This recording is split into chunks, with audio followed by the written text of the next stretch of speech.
FNAF Secret of the Mimic just got its first gameplay trailer, and it hides a ton of secrets, from dozens of new characters, gameplay mechanics, hidden frame-by-frame secrets, and more, all of which we're going to be breaking down and analyzing today, along with some developer updates and concerns about the game itself. So to recap, in PlayStation's most recent State of Play yesterday, we got ourselves our first real trailer for Secret of the Mimic. And it starts with a van, seemingly the van from the recent Help Wanted 2 update, teasing this game with a Fazbear Entertainment logo on it, pulling up to a toy factory slash warehouse, which we get our first shot of here, showing all sorts of new characters created inside the building, as we hear what sounds like Hand Unit, but not like a robot, like a human version of him, tell us about Edwin Murray, the owner of the warehouse, saying, "So let me explain the situation. One of our contractors, Edwin Murray, has gone missing, leaving our property abandoned in his warehouse." Before next, we see ourselves powering a generator to enter an office, while we again hear, "Your job is simple. Enter the warehouse and retrieve the technology that he was developing for us," giving us our goal and motive for being here to collect the leftover Fazbear property. But we won't be alone, as in the next shot we are shown a line of different suits, like a dog, an elephant, and whatever this is meant to be, while we hear, "It's a kind of prototype endoskeleton that can adapt to any costume and become any character," obviously referencing the Mimic, while showing us what appears to be a Tiger Rock suit, a character who was shown off in Help Wanted 2's update again, and is a significant character referenced in the books, as we are told more about the Mimic. "We suspect it may be malfunctioning, so just be aware of the slim but non-zero chance that you could sustain significant injuries." As we get ourselves our first look at Jackie here, climbing up a wall, followed by a look at the elephant outfit worn by the Mimic. Then again, we see Jackie pulling themselves out of a vent, and after, a shot of some kind of mushroom mascot where we see the eyes of the Mimic peering out. Then we are introduced to our first look at the gameplay, showing off some puzzles, a new robot character here, what appears to be another new animatronic here, some explorations of the roof of the factory, a chase scene from Jackie, then closing out with a weird formation of Music Man from Security Breach crashing down from the ceiling and jump scaring us, ending the trailer, but not before giving us our final release date for the game, June 13th, 2025. So the trailer, in my opinion, looks insane. This has me more excited for a FNAF game than I have been in years, but let's break everything down. We seemingly learn in the first scene, and throughout the times we can see our uniform throughout the trailer, that we are meant to be an employee of Fazbear Entertainment, with the simple goal of trying to retrieve all of the property left here by Edwin, the contractor that made everything seen in the warehouse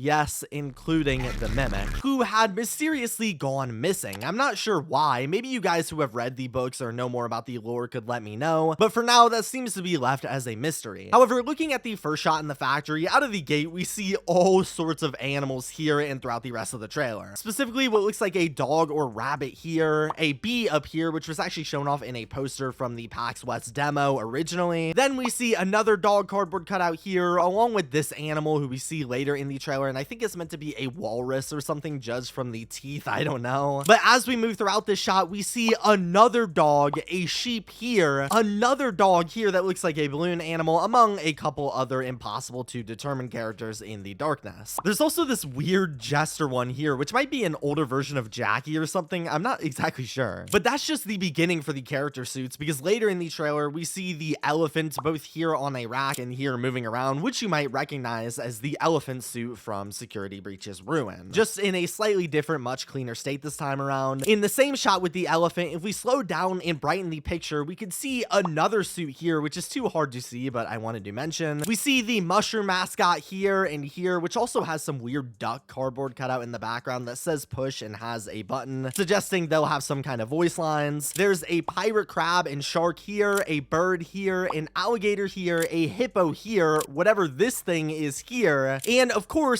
Tiger Rock, who we see a couple times in the trailer itself, but also at the end. If we go frame by frame for one of these frames, we can actually see one more look at Tiger Rock here, and in this one at the bottom there appears to be somebody's hand holding them here. I don't know why, but if true, this seems like it's going to be super important to the story and game in some way. Moving on from the characters, in our first gameplay look, we see ourselves power a generator to access an office room, which is presumably going to be some kind of gameplay mechanic, of course, and when entering entering it, a couple interesting things lie in here, as we could see this poster, which is a poster also found during the PAX West preview, telling us not to be late or face punishment. Plus, we could see a digital clock here taking place at 12 a.m., possibly an ode to the original FNAFs that of course start at midnight. But the most important part of this area is the computer monitor here, because later in the trailer we see ourselves entering into the monitor using what they call a data diver, which looks like a more primitive version of the Faz wrench used in Ruin. And after entering it, we can access the terminal with Helper, I guess an early version of Helpy, where we can reset the welcome show, whatever that is, and also do something here that's missing some kind of access. Maybe that's something we can unlock later, I'm not really sure. But also in the trailer, we get a bunch of shots of what appears to be Jackie moving across the warehouse and chasing us, which I watched the live reactions of several different people who actually played the original demo for Secret of the Mimic again at PAX, and they've claimed that these were actually a part of the chase sequence people were talking about in said demo. And if true, they actually look very good animation wise and horror wise, and while the trailer is in the flat mode version, not the VR one they all played, we know there was at least supposed to be a virtual reality version, which we'll discuss what happened to it in a minute. But if it ends up ever releasing, that would make this much cooler. Later in the trailer, we get a couple shots showing the elephant suit again here, but also there's this weird system here that appears like it's gonna have some kind of puzzle where these hexagons are flipped around, revealing these pipes that we have to quickly rotate to connect each of these sides and complete the circuit, while the elephant ominously watches us. Maybe if we mess up, they spring to life and attack us for a death scene. People have also reported seeing a hand here, which might show that there's a real body inside of it. In this shot where we see this weird robot male guy, we can also see some kind of present here similar to the ones to Security Breach, so we can reasonably assume there's going to be collectibles or something. That will certainly be nice. Also, according to Johnny Block, somebody who played the original demo, this robot actually apparently ends up getting decapitated by Jackie super early on, so definitely don't get too attached to him because it doesn't seem like he's sticking around. But at the very least, we can also see in this room there's gonna be another door power circuit Poppy Playtime-esque puzzle to the exit door, and in this shot we see ourselves cranking a gate with a wrench that looks like it's from the side of Jackie's musical box if you saw the teaser. So I assume we'll have to somehow retrieve this from them and use this here, possibly being a catalyst for their chase scene. But another super interesting gameplay mechanic and seemingly new character is in a later shot we see what appears to be a fully independent animatronic named Dolly, who unlike the rest of the characters isn't a suit and doesn't have the orange eyes representing they were taken over by the Mimic, instead at least seeming to be her own independent entity. And furthermore, she is wearing a nursing outfit and seems to be in some kind of repair shop where we see parts scattered around, so a lot of people think she might be responsible for rebuilding the animatronics, and more specifically that she might even be the carnival nurse voice we heard in the Helpy minigame for Help 1 and 2 where we repaired Helpy, which makes sense to me. Next, we see this large room with a wind-up rat gadget that we wind up and throw, which will likely be some kind of distraction device similar to like the alarm clocks from Hello Neighbor that will drag the Mimic away from us if he's nearby, and this also appears to be in front of the office room we saw at the start of the trailer. But the final few shots we see include this one of us actually walking on top of the roof, which is cool, and of course this shot of Music Man grabbing us, breaking through the ceiling, but this time he is notably visually different, rocking a much more decrepit, unfinished look, seeming like this was maybe an early version of Music Man or a prototype, but he also has like this grinder in his mouth, which looks absolutely horrifying and marks the end of the trailer. But alongside said trailer, we also got ourselves a blog post about Secret of the Mimic from the devs, telling us a little bit more about what to expect, including firstly a new banner for the game that instead contains the Tiger Rock suit, interestingly enough, clearly drawing more attention to their importance, with the description reading, "Enter the abandoned workshop of Murray's Costume Manor and unravel the mystery left behind by the reclusive inventor, Edwin Murray. In FNAF Secret of the Mimic, you'll step into a world where every dark corner holds a secret and every flicker of lights hints at an ever-present threat. The Mimic, a prototype endoskeleton, can adapt to any costume and become any character, including what you fear most. Armed with only your wits, a few gadgets, and a heavily redacted corporate briefing, you'll attempt to retrieve Fazbear's prized prototype technology while grappling with cryptic clues and a relentless shadow determined to dispatch all unwanted company." Plus, the game also got itself a PlayStation page where we can actually pre-order it now, at least if you play on PlayStation, for $40. $50. And overall, I'm actually feeling very